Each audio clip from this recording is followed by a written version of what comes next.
What is going on, ladies and gentlemen, and welcome back to another video. Today we have exploring the SCP Foundation, SCP-342, a ticket to ride. Now this has been in my watch later for a while. This was in the top 24, 23, whatever it was, scariest SCPs. I'm pretty sure it's the one with the ticket where you get on the bus and you never get off the bus. So yeah, this should be very interesting to actually learn all the details about it. If you are new to the channel, be sure to hit that subscribe button, and you can suggest any videos you like down below. Yeah, let's get into this video.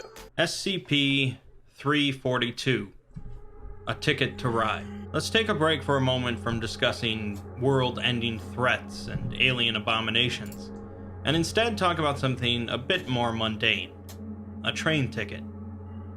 Millions and millions of people around the world use mass transportation to travel daily, and generally there is very little uncertainty or fear during those travels. That's not true. That's not true. Well, okay. Train or bus operates on a schedule and travels along a predetermined route. Schedule. Okay. Meaning that a person boarding one typically knows where they're going and when they'll get there. Obviously you know where you're going. But what if they didn't? You get there. SCP-342 is an anomaly that can make a perfectly ordinary trip anything but. 342 typically takes the form of a mass transit ticket for the closest form of mass transportation. But when held by a This picture looks like it's from a game. I don't know what game though. Person, it will eventually change into a ticket for a form of transportation that person desires to use. This transformation occurs only when not being observed, and afterwards will be indistinguishable from a normal ticket. Should this ticket be used and validated, whether by stamp, tearing off the stub, or disposing of it, it will eventually reform into an unused ticket again, ready to be used by another person. What does it just come out like a ticket machine or some shit? Like, where does it come from? The person that used the ticket will begin to feel a growing sense of dread prior to boarding the vehicle, That is disturbing. which will only increase once the trip begins. During the trip, the individual will experience a series of anomalous phenomena, resembling symptoms of acute paranoid schizophrenia. These phenomena include a perception of darkening outside the vehicle, caused by either fog, premature night, or most commonly, dreary, depressing weather. The individual will hear auditory hallucinations, generally from announcements made by the driver or other passengers, such as mishearing the announcement of the next stop, instead hearing that the individual will never stop. So you just lose your mind slowly but surely on the train, or the bus, or whatever. Other passengers and normal objects will take on a frightening appearance, and the individual will experience an almost pathological fear of everyone else aboard the vehicle. That is disturbing. Additionally, the individual will find themselves completely unable to disembark from the vehicle, and they will possess the absolute knowledge that it is indeed impossible to get off. Oof. Along with this, they will be unable to perceive other passengers getting on or off the vehicle, instead seeing them simply appear or disappear in their seats. As an additional effect, or perhaps simply as a result of this, the individual will be unable to be reasoned with or calmed down. I bet there's some frauds I've actually got on a bus and thought they were experiencing this before. Bystanders won't be able to notice any of the strange phenomena the individual is experiencing, but they will report feelings of unease, and will generally attempt to exit the vehicle earlier than intended. Fair enough. The Foundation first discovered 342 in 1936 in Chicago, and later they learned the importance of always retrieving the ticket after it's been used, using any means necessary. In New York, the ticket was lost for 6 months, resulting in the disappearance of a number of New York citizens. How many though? 342 is currently kept in a secure file cabinet at a Foundation facility, as it's no danger when contained. But the Foundation did go through a number of experiments with the ticket. Why? Their first experiment... Why are you doing that to people, man? That's so rude. They just sacrifice some guys. Oh, nah. Of course, involved giving the ticket to a D-class and putting him on a bus. And because they weren't sure at the time how it affected other passengers, the agents simply waited at each of the bus's stops instead of being on the vehicle themselves. All the agents managed to catch was the D-class sitting there, or pacing back and forth, or staring out of a window in horror. The last few stops, they couldn't see him at all. And finally, right before the bus was to be parked for the night, they saw him pounding on a window, pleading for help as a strange mist surrounded him. He, of As a D class, this is definitely one of the ones you don't want to be used as an experiment for. course, was not recovered. The agents spoke afterwards with many of the other passengers, although practically all of them were hesitant to talk or claimed they didn't notice anything unusual. Of course they did.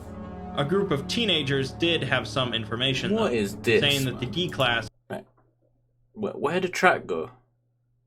had tried to leave a number of times, but either the doors would close right before he disembarked, or there would be too many people swarming in and out for him to leave, or his pulls on the stop bell would be ignored by the driver. That's so poor. One of the teenagers was particularly bothered about something, but couldn't say what, so the agents put him under hypnosis. He reveals that he had seen the man attempt to leave, but a few people in a crowd of passengers actually held or pushed the man back, Oof. without even seeming to realize they were doing it. Yeah, that's disturbing. The D-Class also tried to scream at the driver to stop the bus for 10 minutes, but was completely ignored, aside from being told to sit down and be quiet. Two of the teenagers say that the man actually shrieked and stumbled I've back. actually seen people get salty at a bus driver before and start shouting at him for no reason. And he's literally told him to sit down and be quiet. That was hilarious. Or he just told him to get off. Into his seat when the driver turned to look at him. The teenagers began to ignore the D-Class as he stayed quiet in his seat, but he continued to move further back in the bus, without the teens noticing him get up at any point. At the end of the interrogation session, the youngest of the teens screamed, "It was like it swallowed him in the end," and the boy promptly had to be hospitalized for extreme psychosis, as the entire interrogation seemed to be greatly upsetting to the teenagers. So, we have an anomaly that is determined to kidnap people, and is very good at it, seemingly able to use the driver and other passengers to make sure the person doesn't escape. The Foundation gained some info from this test, but now that they know nothing terrible happened to the passengers, they sent another D-Class in, with one agent, Agent Strom, riding along, this time on a subway. The trouble started right away though. As soon as 342 was handed to the ticket taker, the D-Class immediately became aggravated and verbally accosted the woman. Afterwards, a pair of security guards, seemingly in a trance, attempted to separate Strom from the D-Class, quietly saying, "One at a time, please." Strom was... Where's that at the front of the train? Looks like someone's looking at me, bro. The hell? Yeah, I was gonna say, what happens if someone goes with someone with this ticket, but they try and separate you? Okay. forced to knock one of the guards down so that he could make it onto the subway. That's hilarious. Aboard the train, the D-Class became exceptionally quiet and still, despite being one of their most violent prisoners. Strom began testing and interviewing him, taking various fluid samples and checking his heart and brain for abnormalities, until he quietly said he wanted to be let off the train. Strom informed him he could get off in a few hours, causing the D-Class to become extremely aggressive, jumping up and down and against the walls, swinging on bars, and howling. Strom knocked him out with his truncheon and handcuffed him, holding up a badge to the other passengers that said he was a U.S. Marshal. Strom found that the man had entered REM sleep after only 3 minutes, which is especially unusual for someone that had been knocked unconscious. Okay. After he woke back up, Strom told him they were aborting the experiment. I swear I talked about this before. If you get knocked out, you're not going to be knocked out for that long. And he would help him get off the train. They were prevented from doing so by a crowd of people boarding, and even the second time, when Strom held up his badge and told people to remain in their seats, they were still stopped by the crowd. Strom claimed that the D-Class was pulled away from him by hands that didn't belong to any passengers, but fortunately they were handcuffed to each other. In the chaos, the D-Class clung to Strom hard enough to cause bruises, and Strom's badge was knocked out of his hand, and he was hit in the side of the head. Oof. While riding to the next stop, Strom grew more aggressive, interrogating other passengers to find out who hit him, going so far as to vigorously shake some passengers, throwing one man to the floor and striking another in the face. Now he's lost his mind. Strom attempted to communicate with some other agents at the next stop, but both sides reported the other voice coming through like a quiet, frightened child. The D-Class begins pounding on the door, and Strom threatens to sedate him, which quickly stops the man. He proceeds to say, "No, that's how it started. A lonely, dark ride in unknown parts of the country. travelers, and drifters, the unattached. They would fall asleep with a bottle of booze, and, oh god, when they woke up they'd still be going. Still be on. Don't you get it? They wake up, and even though they slept for hours, they still be on. Who knows where. At the next stop, a group of agents waited to board the train and lead the D-Class off. They were met with resistance by the large crowds until one agent fired his gun into the air, causing the train to be evacuated and cordoned off. The driver was told to shut down the subway, but he appeared greatly confused, so the Foundation shut down power to the subway. They then attempted to take the D-Class off of the train, but were unsuccessful. Although one would presume that the man wanted to get off, no efforts on the agents' parts worked, with many of them claiming that he was holding on to one of the bars to prevent being dragged off. Strom said that he's not holding on to anything. Instead, there's some sort of wall. The other agents realized that they were holding on to both of the man's hands, making the whole situation pretty strange. In a last-ditch effort, the agents attempted to set up equipment to dismantle the subway car, but in a moment when they weren't watching, the subway doors closed, and it began moving, carrying the D-Class and Strom. They caught up with it at the next stop, where passengers began boarding despite orders not to, and they later found Strom 8 kilometers away, comatose on a subway platform, blood on one end of his handcuffs matching that of the D-Class. Despite the trauma from going through that ordeal, or perhaps because of it, Strom volunteered to be the subject of the next test, claiming that he could provide much better communication throughout the situation. Why would you do that? Here's the moron. Let's go, moron. He even went so far as pleading with an 05 to be allowed to carry out the test. It was approved, and he was joined by 2 other agents on the trip, both close friends of his. It's believed that having close friends nearby kept Strom sane throughout the ordeal, and he was able to calmly describe and explain some of the anomalous effects transpiring. He seemed to accept the inevitability of what was going to happen, as he never brought up the idea of getting off the train.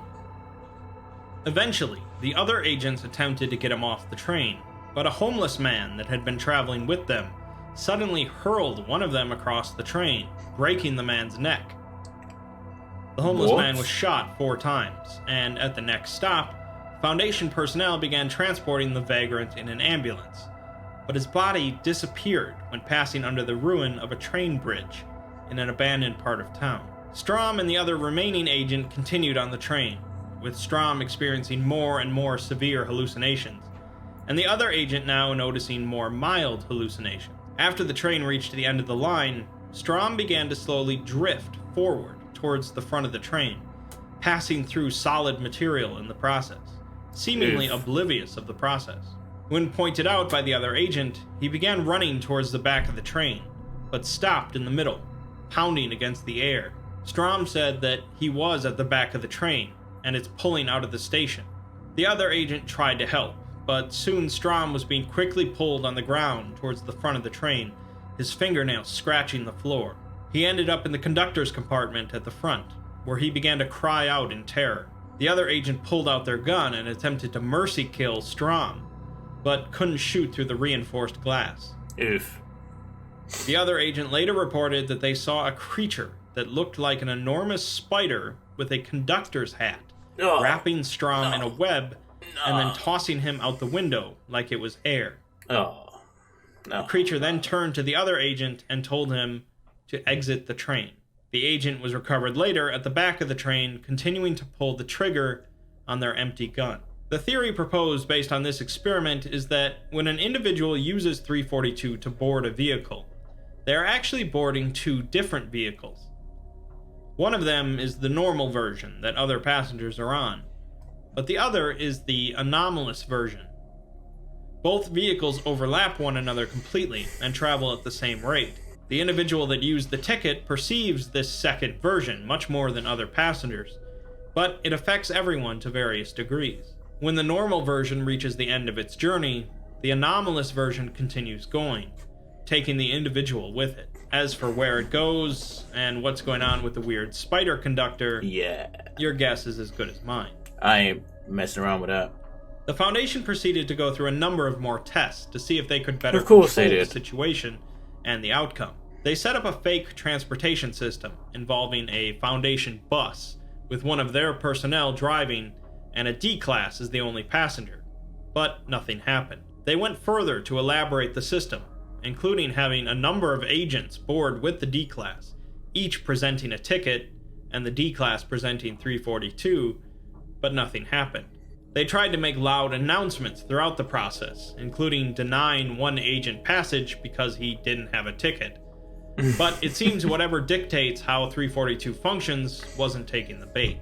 Has to be a public transport. Nice, nice. Next, they tried bringing in civilians, unaware of the experiment, each using tickets distributed by the Foundation. But the D-Class was still capable of leaving at any time. They then tried switching out the driver for a civilian, which triggered something. The driver was fine until the D-Class boarded using 342, at which point they became extremely bewildered by the controls of the bus, Oof. even if it was the same model they were used to. And So they now the spider is driving the bus. That's what's happening. all claimed that they couldn't drive this one. Okay, they're getting somewhere. So they allowed the drivers to use their normal buses, but set it up with different corporations and public departments so that the driver would only pick up the D-Class and then stop shortly after. When the time came for the drivers to go along the planned route, they diverted back to their normal routes, saying that they didn't have the time to change their routines for egg-headed paper pushers. What? In hindsight, the researchers for 342 believed that the ticket was luring them into creating a situation where it could fully activate. But they persisted. They made a deal with a specific driver that he would go along his normal route, but halfway through he would switch with another driver, one of the Foundation personnel. He was offered considerable compensation for this, and told if he failed to cooperate, he would lose his job. The D-Class approached the bus stop. I was going to say if he fails to cooperate, they pop him, in the face. Well, He was going to be picked up, and 342 altered into a ticket specific to that bus, signaling its effects. The prisoner was sent aboard the bus, and as the driver pulled to a stop and attempted to get out of his seat, the brakes on the bus failed and began speeding down a hill. and there it is. The bus crushed a young girl crossing the street and kept going. Oh no. The driver was still in his seat, and the Foundation attempted to get him to stop the bus, But he but couldn't. he refused. They set up roadblocks and Yeah. punctured two of the bus's tires. Why did you put... Why did you put this film here, bro? Is this the film where they can't stop the bus or make the bus go under a certain speed? But the driver still managed to get the bus on the highway, going 130 miles per hour in the wrong direction. The last statement they received from him was, "I'm not pulling over. I'm a driver, and that's what I do. That's my purpose. Wow. I don't need to switch. I can get him where he's going." He ended up driving the bus off of the edge, just as a sniper shot him in the head, and the bus exploded in a fiery blaze as it crashed into the ground. A bystander later reported that she saw an identical second bus rise out of the smoke and open its doors. A single burning silhouette, shaped like a human, came out of the flames and entered the bus, which pulled away and disappeared. Bro, what is that tried- noise, man? Tried the same setup 3 more times, but with trains instead. And each time the D-Class happened to get aboard a different train, where they were taken away. Things weren't working in the Foundation's favor, and all they were really doing was satisfying whatever was in charge of 342. Yep. Things came to a climax when an agent was trying to help a D-Class off of a train and ended up getting decapitated when their neck got caught in a door. Hello? This ultimately resulted in the end of the Foundation's research into 342. Bro, what is As- that noise, bro? Why did you put this in the background? You don't do that. So far, it has only resulted in the useless waste of life. On a side note, Come there on, have been these guys are several idiots. reports of some sort of specter haunting the train systems, carrying a bundle in his lap, the size of a human head. Before the end of the research, however, one died. Hey man, if you hide the ticket, the spider can't get you, bro. Or whatever it is. Maybe he gets angry though, and then he starts doing other things. So maybe you should give him like one sacrifice a month or a year or something. Doctor had volunteered to have 342 ripped by a ticket taker, but then not board the vehicle. He then began keeping a journal of his experiences, which was filled with feelings of severe anxiety, neurosis, fear. So it took them that long to think of this idea? What are they doing? And paranoia, notably an unrelenting fear of roads. In time, he refused to ever leave work for fear of traveling, and became a nervous wreck. Oof. He was transferred to some small project, where he continually bothered the other personnel by either only walking between destinations, always arriving late, or always asking for a ride home, as his brand new So now he has travel car anxiety. kept breaking Let's go, dude. down for some reason. After finally attacking a tow truck driver for suggesting he should take a bus home, he was confined to house arrest. In the end, he was reported missing by his wife, who claimed his final words were, "Well, I guess it's time to go." Neighbors report the sounds of a large vehicle driving away.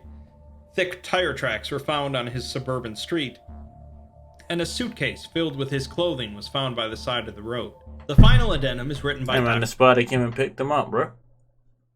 Dr. Clef, taking over from the head of 342 Research, Dr. Gunsther. Clef says that a few days ago, he and Gunsther were going over some old files, and stumbled across the file for 342. Gunsther removed it from its envelope, and the two discussed it as it sat on the table. The two left to attend a showing of Repo, the Genetic Opera, with a couple other doctors, but Clef noted that Gunsther became somewhat perturbed after presenting his ticket. Wow, he used He 342. continued to appear preoccupied and distressed throughout the show, but Clef assumed he was just reacting to the musical. Afterwards, the group discussed going to a bar, but Gunsther said that it was time for him to leave, and he gave Clef an envelope. He told Clef to keep it safe, and wished him the best in his future endeavors. He boarded a taxicab, which sped off unusually quickly into the night. Inside the envelope were two identical tickets for the musical, but one of them transformed into a $20 bill as they approached a bar with a $20 cover charge. Clef realized what had happened and raced back to where Gunsther had gotten into the taxi. They discovered that the street the taxi sped down was actually an alley that ended in a brick wall. No trace of Dr. Gunsther had Wait, the been ticket can seen. transform into other types of tickets now. And the $20 to pay for the... Oh, nah, that's messed up. Gunsther must have realized what had transpired when he opened his wallet at the musical to purchase a drink, and then proceeded to sit through the show regardless. Clef ponders the amount of mental fortitude it must have taken Gunsther to remain calm during the musical, and he's struck with a sense of loss at his passing. Clef requests then that 342's file is permanently sealed. What? Why was the ticket just chilling in a file like that? These guys are morons, dude. There isn't really some grand lesson here, I suppose, or some moral that I could explain to you. It's just a really weird transforming ticket that takes people Yes. on a doom train conducted by a spider creature into That's some not other fun. reality. The I wonder what concept of happens, shadow or ghost trains, vehicles that carry departing souls to an afterlife, isn't really a new one. But this one is a bit more disturbing, as these people aren't exactly ready to depart. It's an SCP that leaves you with more questions than answers. Oh shit, what have I just done? As these people aren't exactly ready to depart. It's an SCP that leaves you with more questions than answers, and might unnerve you a little. But as long as you don't take a bus or a train every day, I don't anymore. you're probably fine. Correct. Hey man, this one plays on real life. People are actually scared of public transport. Alrighty then. So yeah, it kind of plays to real life fear, this one, for a lot of people. Hey man, I don't really use tickets. We have Oyster cards, and you can use all now, like, debit card on public transport in England, so, or in London at least, so this can't get me. Or maybe it can. Maybe it can transform into a copy of a card and then get me, you know? I wonder what happens where these people go. That's what I'm interested in.